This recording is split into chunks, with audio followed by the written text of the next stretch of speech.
Shalom saudara-saudara yang dikasihi oleh Tuhan. Tuhan memanggil kita untuk percaya kepada Dia. Saudara, apa artinya? Saudara, artinya Tuhan ingin engkau mengandalkan Dia 100% dan engkau tidak mengandalkan kekuatan dirimu sendiri, tidak mengandalkan dunia ini, dan tidak mengandalkan manusia. Saudara, itulah artinya engkau percaya kepada Tuhan. Saudara, mari ketika kita mengenal Tuhan Yesus, kita mengenal kasih karunia Tuhan, maka kita menaruh hidup kita di dalam tangan Dia.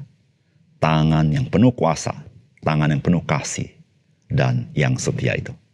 Salam jumpa dalam program Tuhan adalah Gembalaku.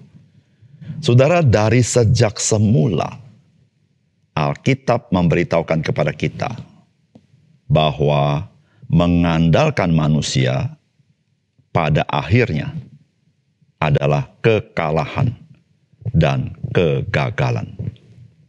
Saudara, bukankah itu yang ditawarkan ular kepada Hawa? Yaitu bahwa ketika ia memakan buah yang dilarang Tuhan, pada waktu kamu makannya, matamu akan terbuka. Dan kamu akan menjadi seperti Allah, tahu tentang yang baik dan yang jahat. Saudara, sebuah tawaran yang sangat menarik, bukan? Sebuah tawaran untuk berpusat kepada hikmat dan kekuatan diri kita sendiri dan lepas daripada Tuhan. Saudara, demikian juga dengan Kain. Bagaimana dia mengandalkan hikmat manusia sehingga ibadahnya tidak berkenan kepada Tuhan. Saudara, sampai hari ini manusia memiliki kecenderungan yang kuat untuk mengandalkan dirinya sendiri untuk dibenarkan di hadapan Tuhan. Dan tidak percaya kepada kasih karunia Tuhan di dalam Yesus Kristus.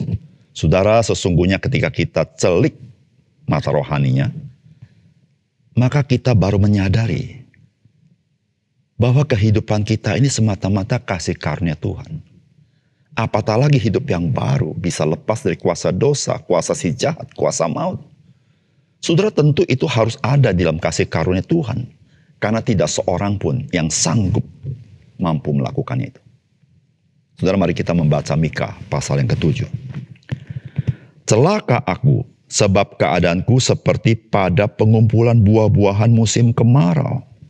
Seperti pada pemetikan susulan buah anggur, tidak ada buah anggur untuk dimakan, atau buah ara yang kusukai. Orang saleh sudah hilang dari negeri, dan tiada lagi orang jujur di antara manusia. Mereka semuanya mengincar darah, yang seorang mencoba menangkap yang lain dengan jaring. Tangan mereka sudah cekatan berbuat jahat. Pemuka menuntut, hakim dapat suap, pembesar memberi putusan sekehendaknya, dan hukum mereka putar balikan. Orang yang terbaik di antara mereka adalah seperti tumbuhan duri, yang paling jujur di antara mereka seperti pagar duri. Hari bagi pengintai-pengintaimu, hari penghukumanmu telah datang, sekarang akan mulai kegemparan di antara mereka. Janganlah percaya kepada teman, janganlah mengandalkan diri kepada kawan. Jagalah pintu mulutmu terhadap perempuan yang berbaring di pangkuanmu, sebab anak laki-laki menghina ayahnya, anak perempuan bangkit melawan ibunya, menantu perempuan melawan ibu mertuanya, musuh orang ialah orang-orang seisi rumahnya.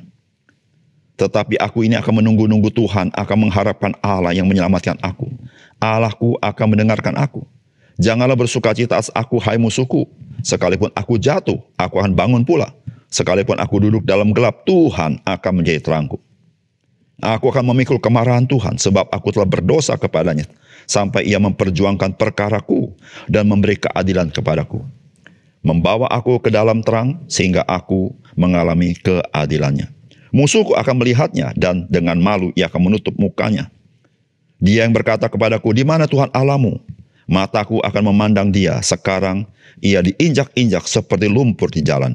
Akan datang suatu hari bahwa pagar tembokmu akan dibangun kembali. Pada hari itulah perbatasanmu akan diperluas. Pada hari itu orang akan menghadap engkau dari Asyur sampai Mesir. Dari Mesir sampai sungai Efrat, dari laut ke laut, dari gunung ke gunung. Tetapi bumi akan menjadi tandus oleh karena penduduknya, sebagai akibat perbuatan mereka. Gembalakanlah umatku dengan tongkatmu, kambing domba milikmu sendiri, yang terpencil mendiami rimba di tengah-tengah kebun buah-buahan. Biarlah mereka makan rumput di Basan dan di Gilead, seperti pada zaman dahulu kala. Seperti pada waktu engkau keluar dari Mesir, perlihatkanlah kepada kami keajaiban-keajaiban. Biarkanlah bangsa-bangsa melihatnya dan merasa malu atas segala keperkasaan mereka.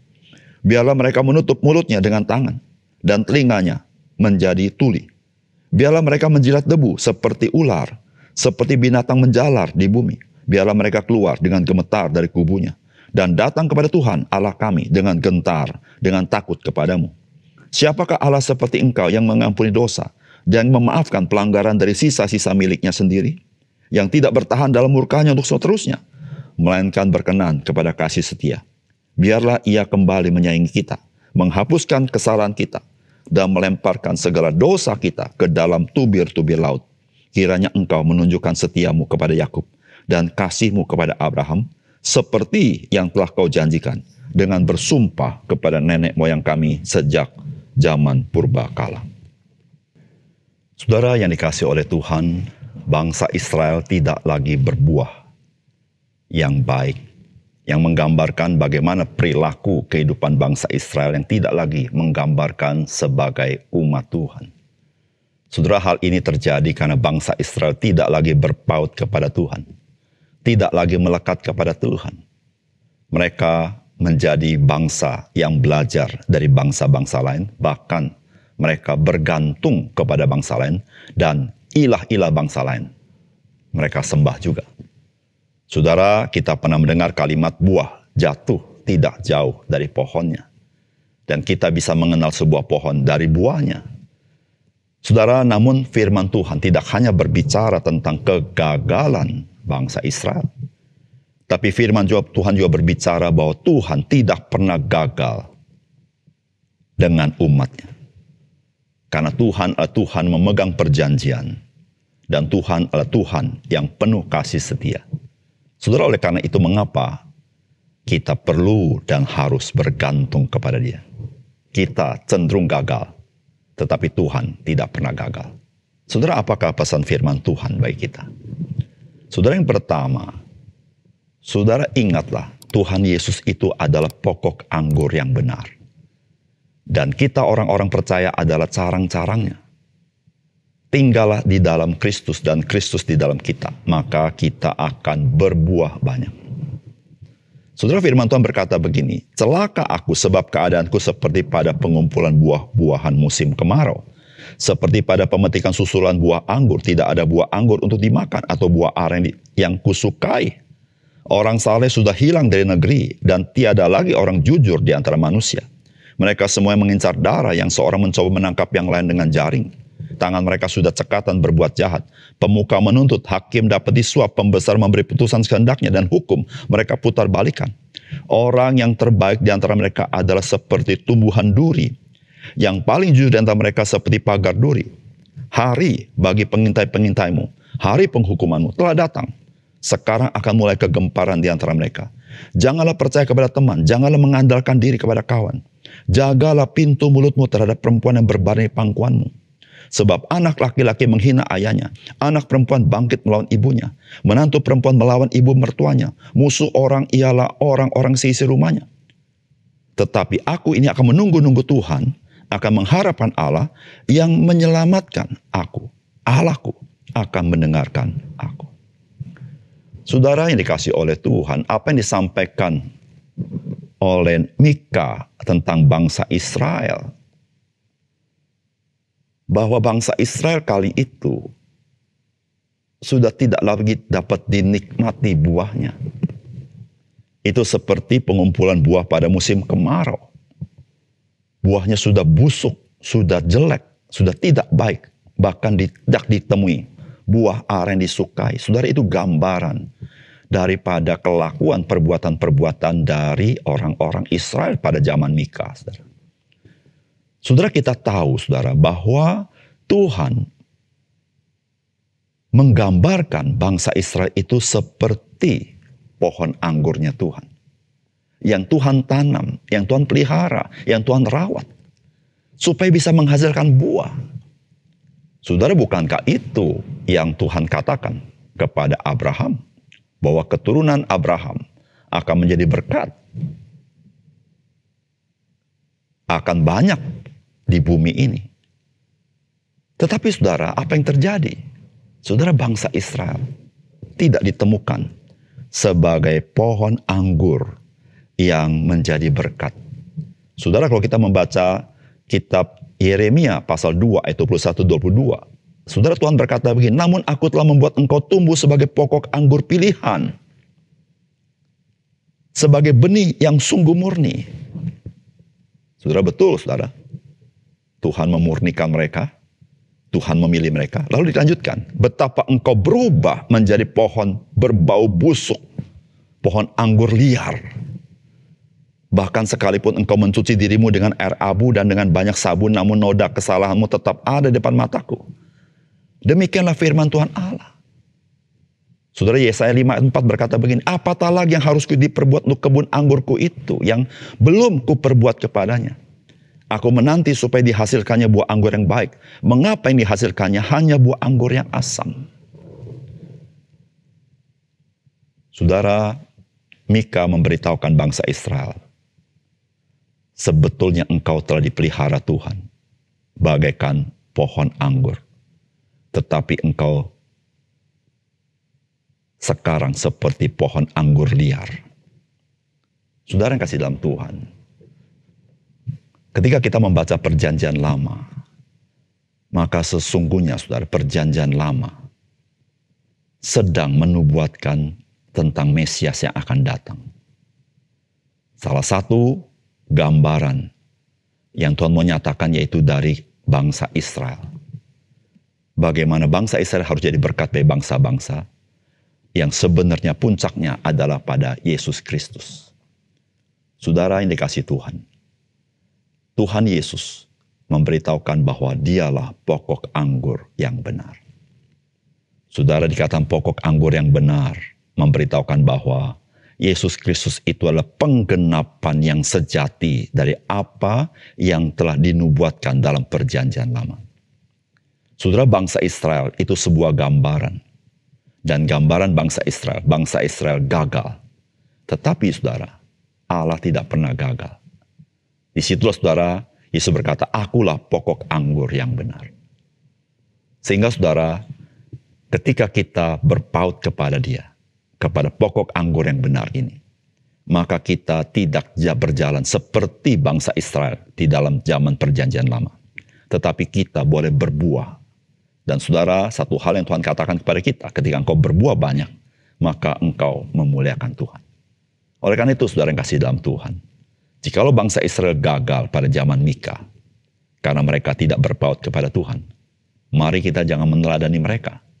Mari kita mendengar apa yang Tuhan katakan. Tinggallah dalam aku dan aku di dalam kamu. Maka kamu akan berbuah banyak. Saudara, buah yang dihasilkan orang-orang percaya adalah sebagaimana Kristus yang hidup di dalam orang-orang percaya. Marilah saudara, berpaut kepada Tuhan Yesus, dan orang lain boleh menikmati kehidupanmu dan melihat keindahan Tuhan dalam hidupmu. Yang kedua, saudara, Tuhan Yesus itu adalah terang dunia ini. Barang siapa mengikut Dia, ia tidak akan berjalan dalam kegelapan, melainkan ia akan mempunyai terang hidup itu. Saudara, firman Tuhan berkata begini, janganlah bersukacita atas aku, hai musuhku. Sekalipun aku jatuh, aku akan bangun pula. Sekalipun aku duduk dalam gelap, Tuhan akan menjadi terangku. Aku akan memikul kemarahan Tuhan, sebab aku telah berdosa kepadanya sampai ia memperjuangkan perkaraku dan memberi keadilan kepadaku, membawa aku ke dalam terang, sehingga aku mengalami keadilan. Saudara, apa yang dikatakan Mika sesungguhnya mewakili umat Tuhan. Saudara, umat Tuhan telah berdosa kepada Tuhan. Tapi Mika mau berkata bahwa Tuhan memperjuangkan perkara umat Tuhan. Memang bangsa Israel mengalami kemarahan Tuhan, sehingga mereka masuk ke dalam pembuangan. Tetapi saudara, Tuhan itu memperjuangkan perkaranya. dan membawa mereka ke dalam terang itu sendiri. Saudara, ketika Mika menyampaikan hal ini, Mika mau memberitahukan bahwa Tuhan itu penuh kasih setia. Saudara, tidak mampu umat Tuhan keluar dari kegelapan, kecuali Tuhan memimpin mereka masuk ke dalam terang Tuhan. Saudara, di dalam ayat 18-20 dikatakan demikian. Siapakah Allah seperti engkau yang mengampuni dosa dan yang memaafkan pelanggaran dari sisa-sisa miliknya, yang tidak bertahan dalam murkanya untuk seterusnya melainkan berkenan kepada kasih setia. Biarlah ia kembali menyayangi kita, menghapus kesalahan kita, dan melemparkan segala dosa kita ke dalam tubir-tubir laut. Kiranya engkau menunjukkan setiamu kepada Yakub dan kasihmu kepada Abraham, seperti yang telah kau janjikan dengan bersumpah kepada nenek moyang kami sejak purbakala.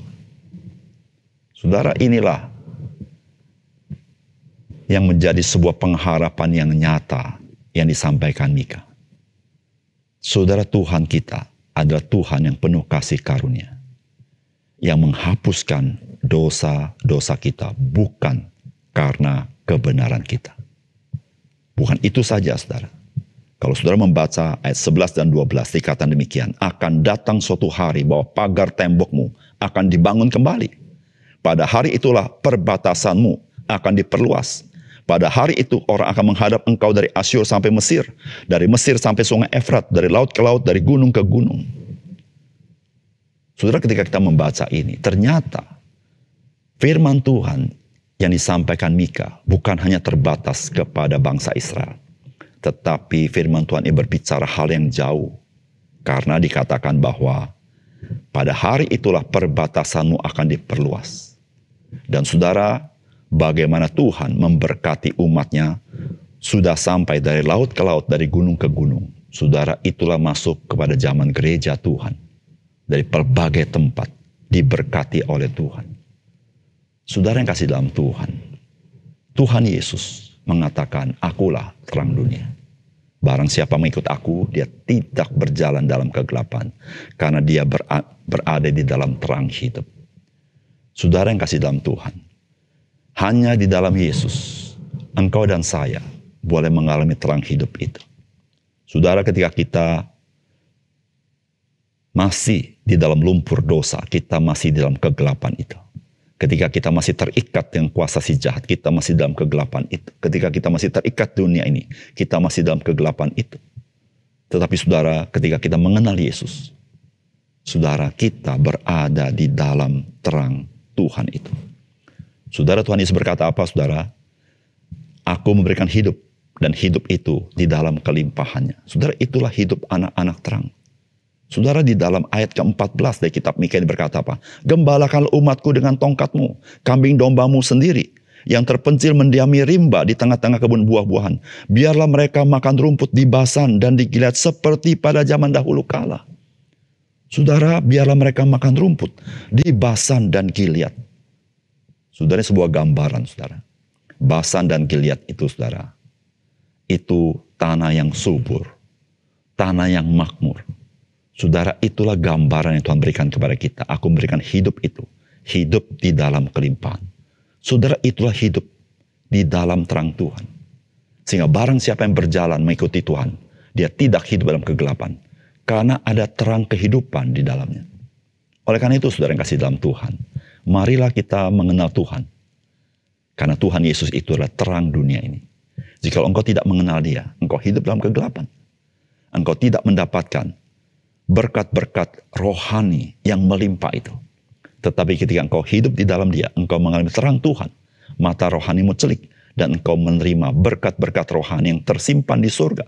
Sebagai kitab Efesus pasal 1 ayat 3 berkata, Tuhan menyediakan berkat-berkat rohani yang ada di surga itu bagi engkau. Oleh karena itu, saudara, mari berpaut kepadanya dan hidup di dalam terang Tuhan. Karena engkau dan saya adalah anak-anak terang. Mari kita berdoa. Bapa surga, terima kasih untuk kebenaran firman-Mu. Biarlah firman-Mu yang kami dengar, kami baca hari ini, menjadi satu dorongan bagi kami. Supaya kami rindu tetap dekat dengan Engkau, berpaut padamu. Karena dengan demikian kami boleh berbuah dalam hidup kami. Bahkan kami boleh mengalami kelimpahan hidup itu yang Tuhan berikan kepada kami di dalam Yesus. Terima kasih Tuhan. Dalam nama Tuhan Yesus kami berdoa. Amin.